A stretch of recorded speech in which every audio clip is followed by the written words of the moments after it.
नमस्कार मित्रों, आप सभी का लॉजिकल सनातन ज्ञान चैनल में स्वागत है। मित्रों,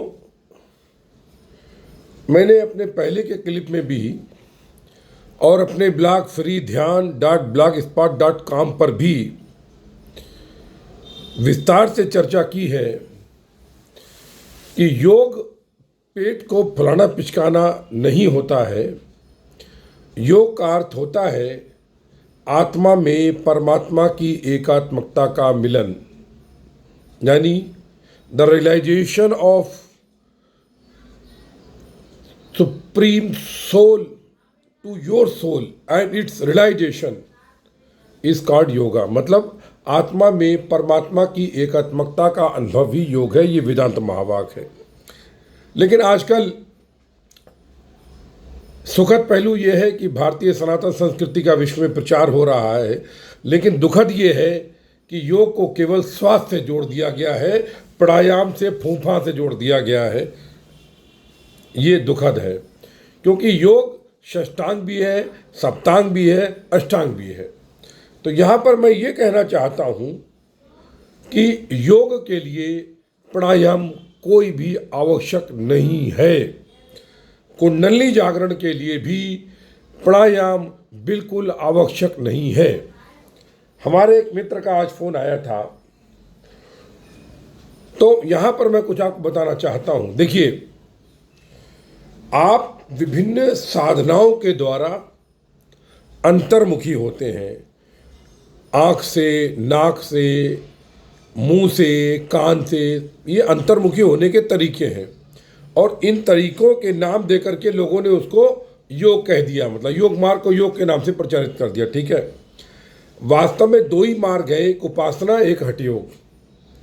उपासना में आता है नवदा भक्ति, द्वैत का भाव, साकार का भाव, और अद्वैत का भाव, निराकार का भाव, और साकार का भी भाव, और षष्टांग, सप्तांग, अष्टांग जो है ये हठ योग में आता है। अब इसके द्वारा जब हम अंतर्मुखी होते हैं तब हमको कुंडली जागरण होती है और योग की अनुभूति होती है। अब यहाँ पर आज हमारे एक मित्र का फोन आया। वो कहने लगे कि मैंने प्राणायाम का वो देखा, तो वो बता रहे थे कि बिना प्राणायाम के ये नहीं होता, नहीं वो होता है। तो मैं यहाँ पर कुछ बातें स्पष्ट करना चाहूँगा। प्राणायाम स्वस्थ रहने के लिए बहुत आवश्यक है, इसमें कोई दो राय नहीं है। शरीर को स्वस्थ रखने के लिए प्राणायाम बहुत आवश्यक है, लेकिन आध्यात्म और योग के लिए बिल्कुल आवश्यक नहीं है। क्योंकि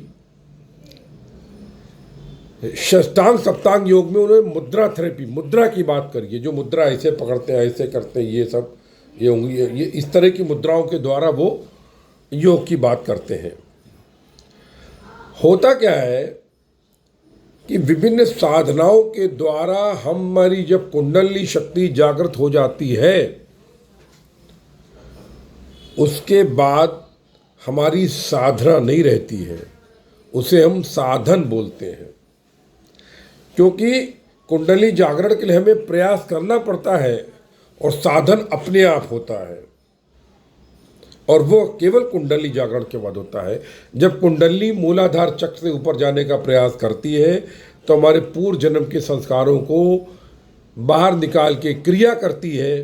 क्रिया मतलब जो शरीर में विभिन्न अनुभूतियाँ होती हैं, इस पर भी मैंने लेख लिखा अपने ब्लॉग पर और क्लिप भी पड़ा हुआ है। और उस अनुभूति के माध्यम से वो संस्कार बाहर आते हैं, और हमारी अवस्था में जब चित्त में वृत्ति का निरोध हो जाता है, ये योगी का लक्षण है, जो कि पतंजलि महाराज ने बताया। अब देखो साहब, यदि आप कुछ कर रहे हो तो संस्कार पैदा हो रहे हैं। क्योंकि कुछ कर रहे हो तो कर्म फल है, कर्म फल है तो बीज है, बीज है तो संस्कार है।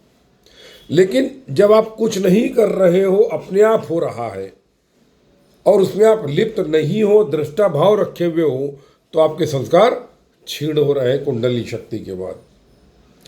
तो उस टाइम पर अगर आपको प्राणायाम की आवश्यकता होती है तो मूलाधार निवासनी यहीं पर सिद्धि प्रदे काला तीता काली कमला तू वरदे।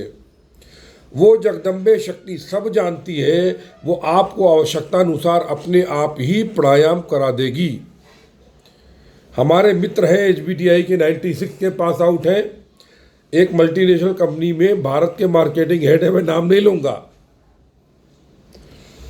उनकी जब शक्तिपात दीक्षा हुई, उनकी कुंडली जागृत हुई, तो उनको ऐसे दुर्लभ आसन लगते थे जो बड़े बड़े नहीं कर सकते, जैसे कि खेचरी, उड्डयन बंध, जालंधर बंध, ये सब बड़े डिफिकल्ट एक तरीके से वो होते हैं, बड़े बड़े नहीं कर पाते हैं। उनको अपने आप लगते थे, फ्लाइट में अपने आप खींचने लग जाती थी। क्यों? तो वो परेशान हो गए, मतलब जब भी देखो हो जाता था। तो हमने से बात हुई, हमने कहा देखो ये क्रिया के रूप में निकल रहे हैं तुम्हारे संस्कार, बाद में ये नहीं होंगे, अब वो नॉर्मल है, उनको ये सब बहुत ही कम होते हैं, क्योंकि कभी वो पूर्व जन्म के योगी रहे होंगे, ये सब करते होंगे, वो क्रिया, वो तो उसके संस्कार कर्मफल संचित हो गए। अब देखो कर्मफल तो चाहे सत्वगुणी हो, चाहे तमोगुणी हो, चाहे रजोगुणी हो, वो तो संस्कार संचित हो ही जाएंगे।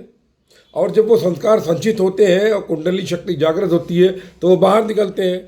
फिर स्वामी शिवोत्री जी महाराज ने लिखा अपनी पुस्तक में शक्तिपात साधन प्रश्नोत्तरी में कि जिस क्रिया के द्वारा जो कर्म और संस्कार पैदा होते हैं, जिस कर्म के द्वारा जो कर्मफल बीज और संस्कार पैदा होते हैं, उन्हीं क्रिया में उन्हीं कर्मों के द्वारा संस्कार नष्ट भी होते हैं।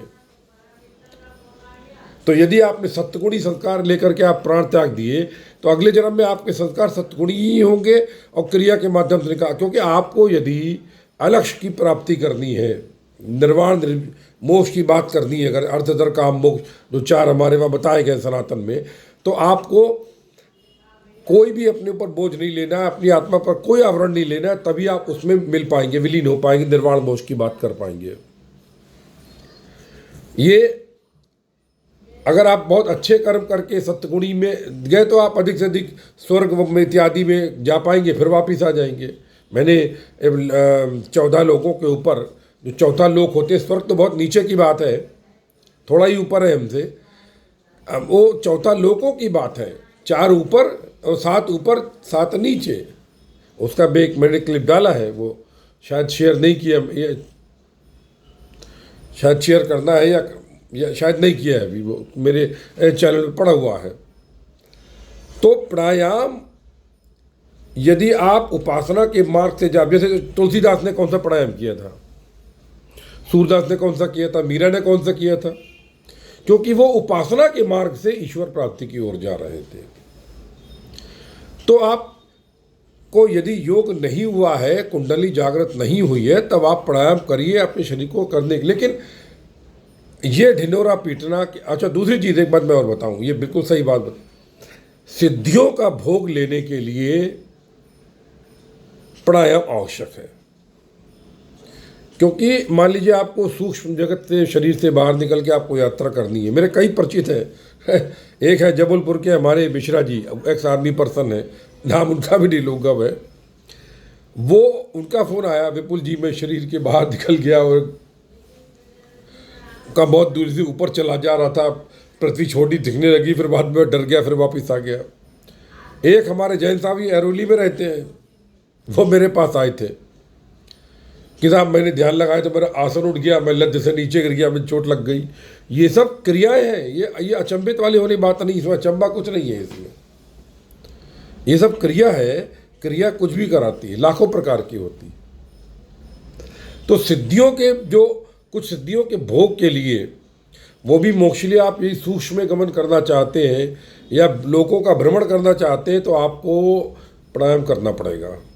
उसके लिए ज़रूरी कि आपके सारे छिद्र खुले होने चाहिए, क्योंकि आपने अगर अपना जीव बाहर निकाला और बाद में छेद बंद हो गया तो अंदर कैसे जाएगी आप। उसके लिए प्राणायाम बहुत ज़रूरी है, उसके लिए ज़रूरी। लेकिन ऐसा अगर आपको केवल प्रभु भक्ति करनी है, आपको निर्वाण मोक्ष में जाना है, तो आपको प्राणायाम करने की कोई आवश्यकता नहीं है, क्योंकि यदि कुंडली जागृत है तो शक्ति आपको खुद ही कराएगी। इसीलिए मैं, जो हमारे मित्र शक्तिपात के साधक का फ़ोन आया था, मैं शक्तिपात के साधकों को समझाना चाहता हूँ विशेष तौर पर कि मित्र तुम्हारी कुंडली जागृत है, तुम अपने गुरु का प्रदत्त आसन पर बैठो, दृष्टाभाव से जो क्रिया तुम्हारे शरीर के साथ हो रही है उसका आनंद लो, उसको देखो, क्रिया में लिप्त मत होकर के संस्कार मत पैदा करो, संस्कार छीण करो।